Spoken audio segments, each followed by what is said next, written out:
The Talon mothership hung motionless above Earth's orbit, its sleek black hull absorbing sunlight rather than reflecting it.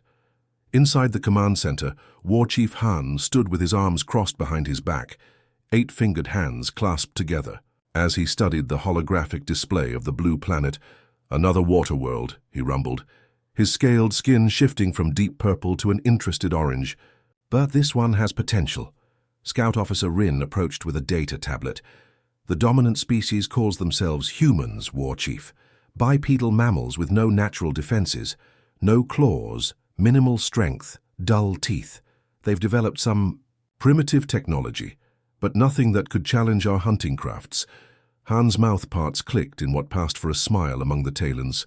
For 10,000 years, the Talons had served as the galaxy's apex predators, traveling from system to hunt worthy prey. As their civilization advanced, the hunt became more than survival.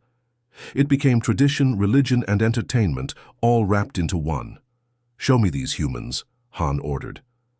The hologram shifted to display various humans going about their daily lives. Some worked in offices, others played sports. Many simply walked along busy streets.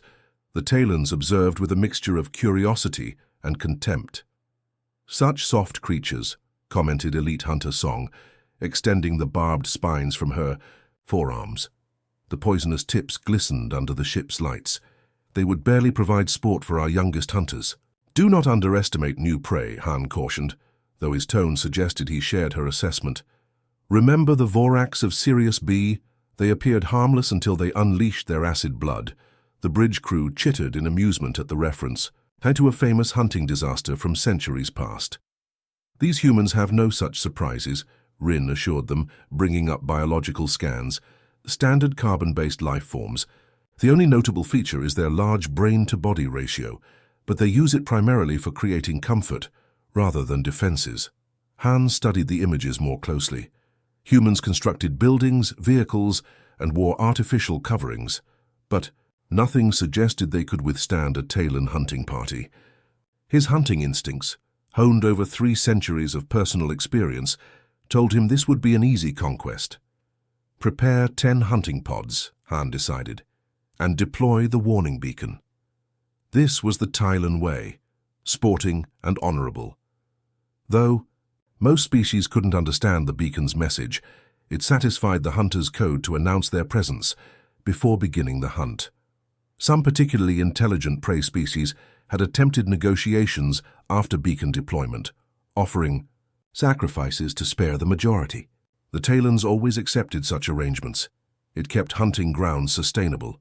The beacon, a 30-foot metallic sphere, launched from the mothership and descended toward Earth's atmosphere.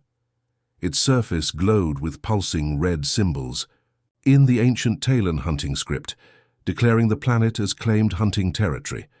Far below, at North American Aerospace Defense Command, alarms blared as unidentified objects entered Earth's space.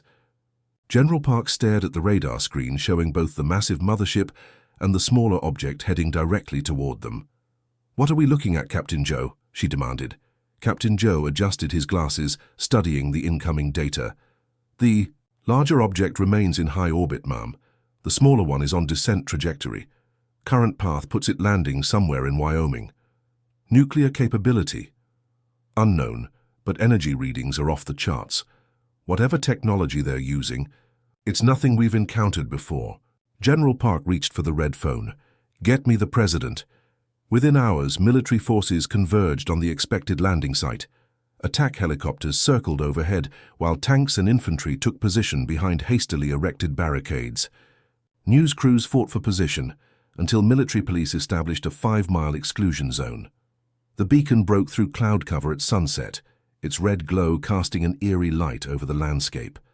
It landed with surprising gentleness in an empty field, hovering just above the ground as it continued pulsing. "Team Alpha, approach with caution," General Park ordered from the command tent. On monitors, soldiers in hazmat suits moved slowly toward the alien object. Back on the mothership, Han watched the humans' response with surprise.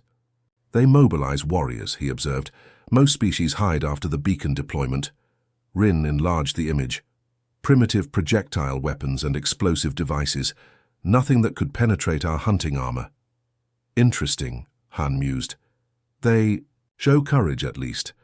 On Earth, lead scientist Dr. Kim approached the beacon with scanning equipment. I'm detecting radiation, unlike anything in our databases. The object appears to be broadcasting something, a message or signal. Can we decode it? Asked General Park through the comm system. Working on it, Dr. Kim replied, but the pattern suggests language, not a weapon signature. The President's voice came through on the command center speakers. General, if this is first contact, we need to respond appropriately. What's your assessment? Before General Park could answer, Dr. Kim's voice came through in a panic. The signal's changing. The beacon suddenly intensified its pulsing, sending data bursts that overwhelmed Earth's communication systems. Military radios crackled. With interference, satellite communications went dark. Civilian networks crashed worldwide. It's attacking our infrastructure, Captain Joe exclaimed. In truth, the beacon had simply entered its second phase, broadcasting a detailed map of the hunting grounds and marking the beginning of the traditional 3-day warning period before hunting commenced. But to humans, unfamiliar with Thailand customs, this appeared to be the opening move in an alien invasion.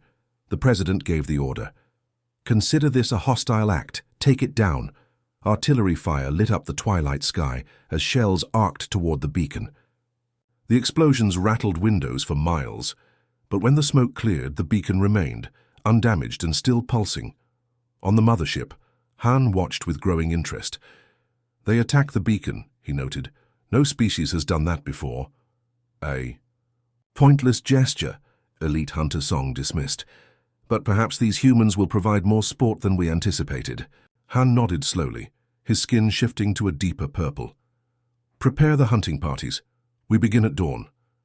The galaxy's deadliest hunters had chosen their next target. Earth was about to learn what it meant to become prey. Dawn broke over the Wyoming. Planes as 10 sleek Talon hunting pods descended through the atmosphere. Each teardrop-shaped craft glowed with an eerie blue light as it pierced the morning mist. Inside the lead pod, Elite Hunter Song reviewed the final hunting protocols with her team of 5 warriors. Remember, take trophies worthy of the great. Hall, she instructed, adjusting her ceremonial armor. The living metal shifted and sealed around her tall, muscular frame. The skull and spine must be removed cleanly. Her hunters nodded, their scaled skin shifting to excited shades of red and gold. They had trained their entire lives for hunts like this. Each successful trophy would elevate their standing among the Talon hierarchy. Scans show the humans have gathered primitive defenses, her second-in-command noted. Metal vehicles with simple projectile weapons. Song dismissed this with a flick of her barbed wrist. Prey always resists, it makes the hunt sweeter. The pods touched down in a perfect circle formation, steam rising as their hot hulls met the cool morning air.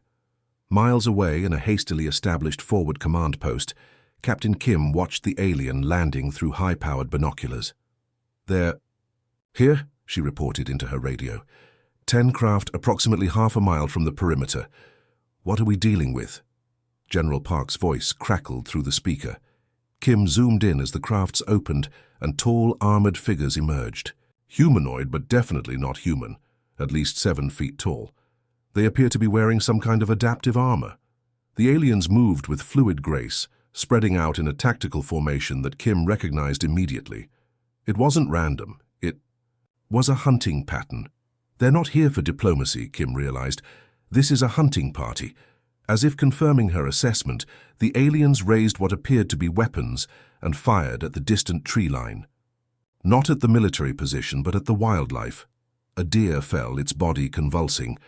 They're testing their weapons on local fauna, Kim reported. Permission to engage? After a brief pause, the general responded, "Negative. Observe and report. We need to understand what we're dealing with." For the next hour, Kim's Special Forces team watched in growing horror as the aliens methodically hunted wildlife, taking what appeared to be trophies from each kill. The pattern was clear. They were working their way closer to the human positions. "They're treating this like a game," whispered Lieutenant Park, Kim's tactical officer. "They're hunting for sport." Kim nodded grimly. "And we're next on the menu." When the first alien hunter approached the military perimeter, Kim was ready. She had plotted their movements, noted their overconfidence, and prepared accordingly. "Sprung trap 1, she ordered quietly into her comm. A series of powerful floodlights suddenly illuminated the approaching hunter, temporarily blinding its sensitive eyes. The alien recoiled, letting out a high-pitched screech that echoed across the field. Before it could recover, concealed snipers opened fire. The first volley seemed ineffective, bullets ricocheting off the advanced armor. But Kim had anticipated this. "Switch to armor-piercing rounds," she commanded. "Target the joints." The next volley found its mark. The alien staggered as rounds penetrated the seams of its armor where it flexed around the joints. Green fluid sprayed from the wounds, glowing faintly in the early morning light. The hunter collapsed, its weapon discharging wildly into the sky. Back at the landing site, Song received the death signal from her hunter's armor.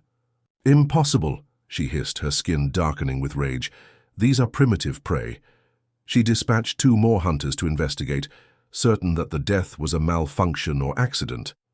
These humans couldn't possibly have taken down a Talon warrior. The 2 hunters moved with greater caution toward the human perimeter. They used terrain for cover and activated their optical camouflage, becoming nearly invisible against the landscape. Kim watched through thermal imaging as the heat signatures of the approaching aliens faded in and out. "They have some kind of cloaking technology," she reported, "but it's not perfect. I can still track their heat signatures." She directed her team to set up Trap 2, a series of claymore mines buried in the hunter's most likely approach path. When the aliens were in position, moving with the confidence of apex predators, Kim gave the signal. The explosion ripped through the morning air, sending dirt and alien body parts flying. 1 hunter died instantly. The other, severely wounded, activated some kind of emergency beacon before a sniper's bullet found the exposed portion of its neck. Song received the death signals with disbelief. 3 hunters lost already.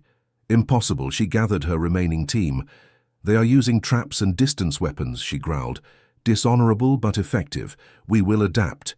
The Talons switched tactics, using their advanced technology to scan for human traps and weapons.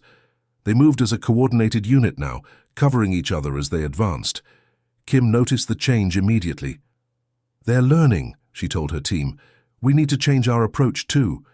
Instead of waiting for the aliens to trigger more traps, Kim ordered a tactical retreat, leaving behind what appeared to be an abandoned position. The aliens, seeing the humans flee, pursued eagerly, directly into the kill zone Kim had prepared. Hidden in underground bunkers, soldiers waited until the entire hunting party passed overhead. Then they emerged behind the aliens and opened fire. With heavy weapons, the Talons, caught in a classic pincer movement, found themselves exposed on open ground. 2 more hunters fell, before Song realized they had been outmaneuvered. "Fall back to the pods," she commanded, firing her energy weapon in wide arcs to cover their retreat. Kim watched through her binoculars as the remaining aliens fled toward their landing craft. "They're retreating," she reported, allowing herself a small smile. "But they'll be back." On the mothership, War Chief Han received Song's damaged hunting pod with cold fury. 5 of his finest hunters dead, 2 more wounded, and not a single human trophy to show for it. "How?" he demanded, as medical technicians tended to Song's injuries. "They knew we were hunting them," Song explained through pain. "They used our own tactics against us. They studied our patterns and exploited them." Han's skin flickered between shades of rage and bewilderment. In 10,000 years of Talon hunting across the galaxy, no prey species had ever turned the tables so effectively. Never had a hunting party returned with more casualties than trophies. "These humans," Han said slowly, his voice dangerously quiet. "They are not just prey." Song looked up at her war chief, real fear visible in her eyes for the first time in her long hunting career. "No," she agreed. "They are something else entirely." War Chief Han stood before the Talon High Council, his skin a mottled pattern of shame and rage. The 15 ancient hunters who governed their species watched him with cold, unblinking eyes from their elevated seats in the circular chamber. 5 elite hunters lost to a pre-space flight species, remarked Elder Sue, her voice dripping with disdain. This has never happened in our history. Han bowed his head. The humans are unusual. They did not respond as prey should. Explain, demanded Elder Quan, the oldest of the council members. His scales had faded to a pale blue with age, but his eyes remained sharp and predatory. They studied our hunting patterns and adapted. They laid traps. They coordinated their responses. Han looked up. They behaved as hunters, not prey. A murmur rippled through the council chamber. Elder Su leaned forward. Are you suggesting these humans are our equals? No, Han replied quickly. They are technologically inferior, but they possess a dangerous cunning. I request a full war fleet to subdue this species properly. The council members exchanged glances. No prey species had ever required more than a hunting party to be properly subjugated. Many simply offered tributes after the first hunt, becoming willing hunting preserves for generations. Granted, Elder, Quan finally announced. Take 30 ships, make an example of these humans, show the galaxy why the Talons have remained unchallenged for 10,000 years. 3 weeks after the first encounter, Earth's early warning systems detected multiple objects approaching from beyond Mars. Not 10 hunting pods this time, but 30 massive warships, each capable of carrying hundreds of hunters. In the White House Situation Room, newly appointed Alien Defense Coordinator General Park briefed world leaders via secure video conference. They're coming back, she stated bluntly. And this time they're not sending a hunting party, this is an invasion force. The president nodded grimly. What are our options? Limited, admitted Admiral Lee, joining the briefing. Their technology far exceeds our own. Conventional weapons had minimal effect on their armor and ships during the first encounter. However, interjected Dr. Park, appearing on screen from his laboratory, we've learned a great deal from the specimens we recovered. The scientist adjusted his glasses and displayed images of the dissected Talon hunters. Their biology gives us several advantages. First, they rely heavily on infrared vision. Their eyes are highly sensitive to light changes, which is why our floodlights temporarily blinded them during the first encounter. The image shifted to a close-up of alien tissue. Second, their cellular structure reacts violently to certain frequencies of sound. In our tests, their tissue samples literally tore themselves apart when exposed to specific ultrasonic wavelengths. General Park leaned forward. Can we weaponize this? We already have, Dr. Park confirmed. My team has modified sonic weapons that should be effective against their biology. Admiral Lee took over, displaying tactical simulations. The Talons use hunting formations developed over thousands of years of successful hunts. They've never needed to change their approach because they've never faced serious resistance. The simulation showed alien ships arranging themselves in a precise pattern above Earth. They position themselves in what we're calling a net formation, designed to prevent prey from escaping rather than to defend against counterattacks. Their arrogance is their weakness, the Admiral continued. They expect us to cower or flee. They don't expect us to fight back effectively. For the next 3 days, Earth prepared. Ancient enemies set aside differences in the face of extinction. Chinese missile technology merged with American stealth systems. Russian tactical doctrine combined with Indian software engineering. 4. The first time in human history, the planet acted as one. The Talon fleet arrived with theatrical precision, positioning themselves exactly as Admiral Lee had predicted. Their massive ships formed a perfect containment pattern around Earth, blocking major orbital paths with mathematical precision. From his command ship, War Chief Han broadcast his message to Earth in perfect English. The Talons had studied human languages during their approach. People of Earth, his deep voice echoed through radio stations worldwide. You have earned the respect of the Talon Hunting Collective through your resistance. However, further resistance is futile. Surrender. Your warriors for honorable combat, and the rest may live as our subjects. This is a generous offer. You have 1 planetary rotation to comply. In the UN Security Council chamber, humanity gave its answer. Representatives from all nations stood together as the President delivered Earth's response. We do not recognize your right to hunt sentient beings. We will not surrender. We will not become prey. Earth stands united against you. Han received the message with a mixture of surprise and anticipation. No species had ever rejected the final offer. This would make the victory all the sweeter. Launch the Hunter dropships, he commanded. Target their major military installations. First, across Earth's skies, thousands of smaller craft detached from the motherships. Each carried 20 elite hunters, eager to claim human trophies.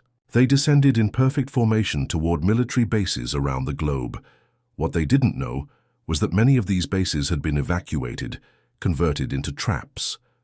At Joint Base Andrews, the first dropship landed in the center of the abandoned airfield. Hunters deployed, weapons ready, searching for humans to hunt. Finding none, they moved toward the hangars, just as planned. Admiral Lee, watching from a secure bunker miles away, gave the order. Spring the trap. Hidden speakers throughout the base activated, emitting ultrasonic pulses at the precise frequency. Dr. Park had identified. The effect was immediate and horrifying. The hunters doubled over in agony as the sound waves disrupted their cellular structure. Some managed to fire wildly before collapsing. Others tried to retreat to their ships, only to find the sound following them. Similar scenes played out at bases worldwide. The Talons, expecting easy hunting, found themselves hunted instead, into orbit. War Chief Han received distress calls from dozens of hunting parties simultaneously. His skin darkened to a deep purple of fury and disbelief. They knew we were coming, he realized. They prepared specifically for us. Impossible, argued his second-in-command. How could they know our weaknesses? Han's eyes narrowed as he watched. More hunting parties fall into human traps. They studied our dead, he said quietly. They learned from them. No prey has ever done that before. He slammed his fist down on the command console. Enough games. Begin orbital bombardment. If we cannot hunt them, we will exterminate them. But as the Talon ships repositioned for attack, they discovered another surprise. Earth's militaries had launched hundreds of modified missiles, not aimed at the Talon ships directly, but at the precise points in space where they would move to begin bombardment. The humans had predicted their every move. The stealth shuttle approached the massive Talon mothership, its experimental cloaking technology making it nearly invisible against the backdrop of space. Inside, Commander Choi checked his team's equipment one final time. 6 soldiers, hand-picked from special forces units around the world, prepared for what might be the most important mission in human history. Remember, Choi said quietly, we're not fighting like prey, we're hunting the hunters. Lieutenant Gill nodded as she adjusted the sonic disruptor strapped to her forearm. First time in galactic history that prey strikes back. The shuttle's pilot, Major Sun, guided them toward a maintenance hatch that intelligence had identified from analyzed Talon wreckage. Approaching entry point, their shields have the pattern we predicted, opening in 3, 2, 1. With remarkable precision, the shuttle slipped through a cycling shield gap and attached to the mothership's hull with barely a sound. Magnetic clamps engaged, and Choi felt the slight vibration as the cutting torch started working on the outer hull. 60 seconds to breach, whispered Sergeant Wu, monitoring the torch's progress. Choi looked at his team's faces. They weren't just representing their countries anymore. They carried the hopes of an entire species. Once we're inside, stick to the plan. Plant the sonic disruptors at key points, capture their command center, and take control of their weapon systems. The hull plate gave way with a soft hiss as the atmospheric seal broke. One by one they entered the alien vessel. Inside, the ship was eerily beautiful. Organic curves blended with metallic surfaces, creating an environment that felt alive. The lighting pulsed gently, casting long shadows down the corridor. Like being inside a giant predator, whispered Corporal Yun, the team's tech specialist. They moved silently through the ship, using the schematics developed from captured Talon technology. Dr. Park's research had revealed that Talons relied heavily on thermal sensing within their ships, so each team member wore a suit designed to mask body heat. To the Talons, they were practically invisible. Their first encounter came at a junction where corridors met. 2 Talon warriors passed by, discussing something in their clicking language. The humans froze, pressing against the walls. The aliens paused, sensing something amiss, but unable to see the intruders. One Talon moved closer to Choi, its head tilting in confusion. The commander held his breath, finger hovering near the trigger of his sonic weapon. The alien was so close that Choi could see the individual scales shifting color slightly as it tried to process what its senses were telling it. Finally, the Talon shook its head and moved on, chittering something to its companion. "They know something's wrong," Gil whispered once they were alone. "But they can't figure out what." "They've never been hunted on their own ship before," Choi replied. "They don't have protocols for this." The team split into 3 pairs as planned. Gil and Wu headed toward the engineering section to plant sonic disruptors near the ship's power core. Yun and Private Tuck went to disable communications. Choi and Lieutenant Ryu continued toward the command center. In the ship's command center, War Chief Han watched with growing frustration as more hunting parties reported failure. His skin had darkened to an almost black purple, a sign of extreme agitation among his species. "The humans are using our fallen warriors against us," he growled.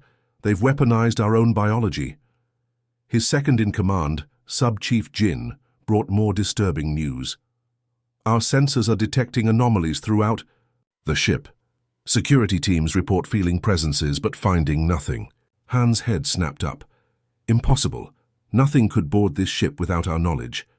Unless," Jin suggested carefully, "they've found a way to mask themselves from our senses." Han's eyes widened as understanding dawned. "They're not just defending. They're hunting us." Throughout the ship, the human teams worked with silent efficiency. Gil and Wu reached the massive power core, a pulsating crystalline structure that hummed with energy. "It's beautiful," Wu whispered as he placed a sonic disruptor against a support strut. Gil positioned another device opposite him. "Set for remote detonation. Let's move to the secondary targets." In the communication hub, Yun worked quickly to interface their technology with the alien systems. "Their computer architecture is completely different," he muttered to Tak. "But the underlying logic is mathematical. I can work with this." Meanwhile, Choi and Ryu encountered their first real obstacle, a sealed door blocking access to the command. "Level. Biometric lock," Ryu observed. "Needs Talon DNA to open."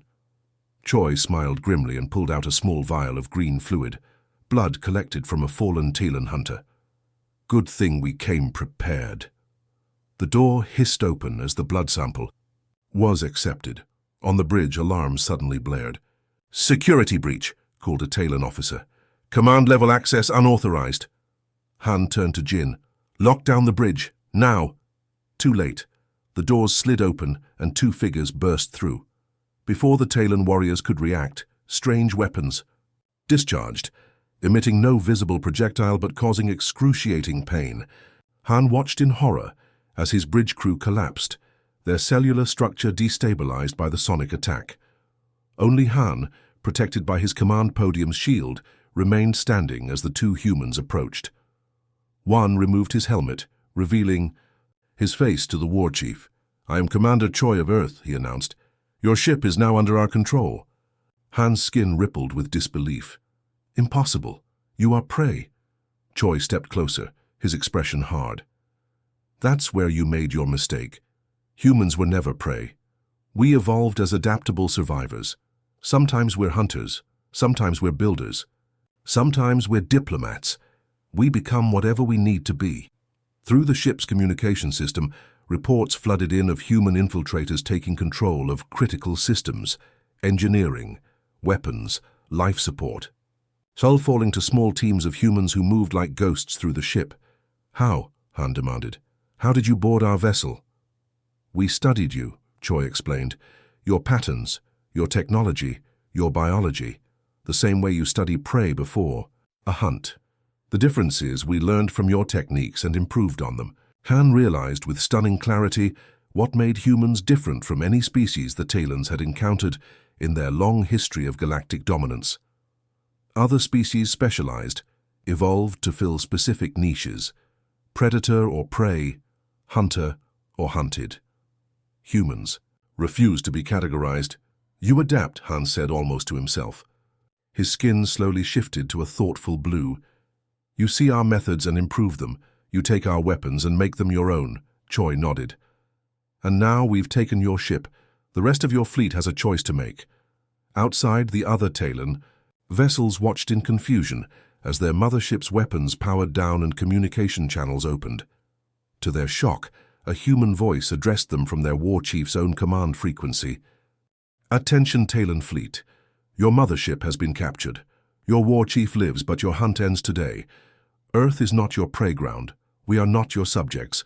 We are offering terms for your immediate withdrawal." Across the Talon fleet, confusion reigned. Never in their history had prey species turned hunter. Never had the natural order been so completely reversed. The United Nations General Assembly Hall had never been so crowded. Diplomats from every nation packed the chamber, their faces reflecting a mixture of triumph and apprehension. At the center of the room stood a delegation unlike any the Earth had seen before. 7-foot-tall scaled beings with shifting skin colors and eyes that watched everything with predatory alertness. War Chief Han stood proudly despite his defeat, his ceremonial armor gleaming under the lights.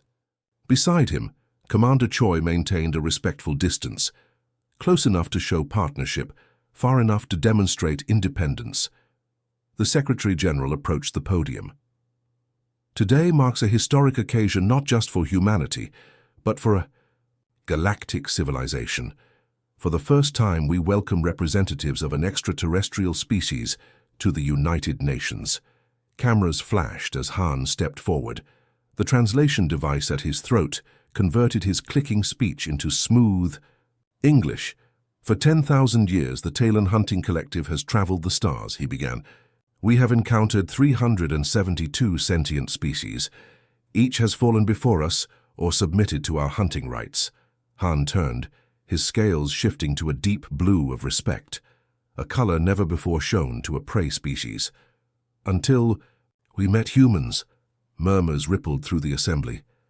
"You are not stronger than Talons," Han continued. "Your technology is primitive compared to ours. Your planet could have been destroyed from orbit." He paused, letting the gravity of this reality sink in. "Yet you defeated us, not through power, but through adaptation. You studied our hunting methods and turned them against us. You analyzed our biology and exploited our weaknesses. You transformed yourselves from prey to predators in mere days." The massive view screens behind him displayed images from the conflict, human forces working together, the captured mothership, the Talon fleet in retreat. According to our oldest traditions, when a hunter meets another hunter of equal skill, they must acknowledge each other as worthy. Han's skin rippled with colors never before seen by human eyes, the Talon ritual acknowledgement of respect. He extended his multi-jointed arm toward Commander Choi, revealing an intricate ceremonial blade. Gasps echoed through the chamber as security personnel tensed. "Do not be alarmed," Han assured them. "This is the blade of recognition, our highest honor." Choi stepped forward and accepted the weapon. The blade's handle reshaped itself to fit human hands perfectly. "With this gesture," Han announced, "the Talon Collective recognizes humanity as hunters, not prey. We offer not submission, but alliance." In the diplomatic viewing area, Admiral Lee leaned toward General Park.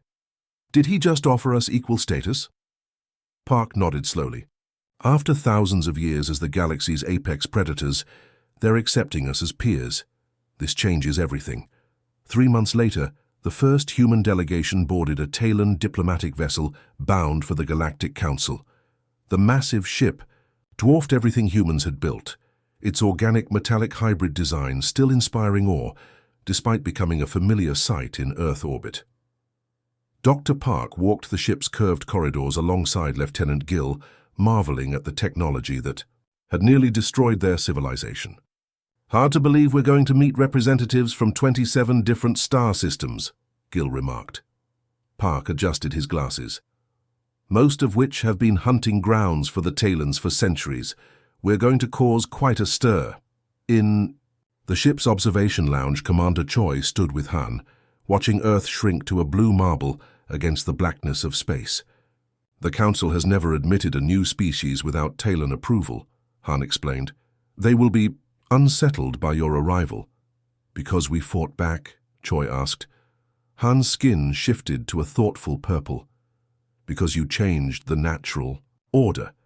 In the galactic community, species fall into clear categories: predators and prey, hunters and hunted.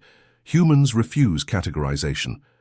The ship accelerated to faster-than-light speed, the stars blurring into streaks of light. "That is your greatest strength," Han continued, "and why many will fear you. You adapt faster than evolution should allow. You see patterns and improve upon them immediately, not over generations." Choi smiled slightly. "We call it learning." "The rest of the galaxy calls it terrifying," Han replied, but his skin rippled with colors of amusement. 2 weeks later, the massive doors of the Galactic Council chamber parted. The circular room contained representatives from dozens of species, each occupying tiered seating based on their status in the galactic hierarchy. The Talons occupied the highest tier, as they had for millennia. When Han entered with the human delegation, conversation stopped. Many species had never seen humans before, only heard rumors of the creatures that had defeated the mighty Talons. Elder Quan, speaking for the council, addressed the assembly. "For the first time in council history, we welcome a species that has earned their place not through evolution or technology alone, but through adaptability." The elders' ancient eyes studied the humans with undisguised curiosity. "The Talons have proposed something unprecedented, that humans be granted equal hunting rights and protections under galactic law." Outrage erupted from several delegations. A representative from a mantis-like species rose. "Impossible! They are newcomers. They have not earned their place through millennia of dominance." Han stepped forward. "They earned it by defeating those who dominated for millennia." Silence fell. Across the chamber. "In all our history," Han continued, "no species has ever turned from prey to predator. No species has ever captured a Talon mothership with just 6 warriors. No species has ever forced the collective to retreat." He gestured toward the humans. "Until now." The council deliberated for 7 days. Throughout the galaxy, news spread of the unusual species from Earth. Some feared them, others saw opportunity. All recognized that something fundamental had shifted in the cosmic order. When the council reconvened, their decision was announced. Humans would be granted full status, neither predator nor prey, but something new: adapters. They would serve as mediators between hunting species and the hunted, with rights to travel and settle throughout council space. As the human delegation prepared to return to Earth with the historic treaty, Elder Quan approached Commander Choi. "Privately, you should understand what you have done," the ancient Talon said quietly. "For countless generations, the galaxy operated on simple principles. The strong hunt, the weak are hunted. Humans have broken this pattern." Choi nodded. "We've always rejected false choices." Indeed. Quan's scales shifted to a color Choi had never seen before, one that conveyed both warning and respect. "The galaxy will never be the same. Some will resist this change. Then they'll learn what the Talons learned," Choi replied. "Humans adapt. It's what we do best." As their ship departed for Earth, the crew gathered in the observation deck to watch the spectacular nebula they passed through. Lieutenant Gill raised a glass in toast. "To humanity, the species that refused to be prey," Dr. Park added. "To adaptation, our greatest evolutionary gift." Commander Choi looked out at the stars, now pathways rather than barriers, and completed the toast. "And to the galaxy that's about to discover that the deadliest hunters have finally met their match." The end.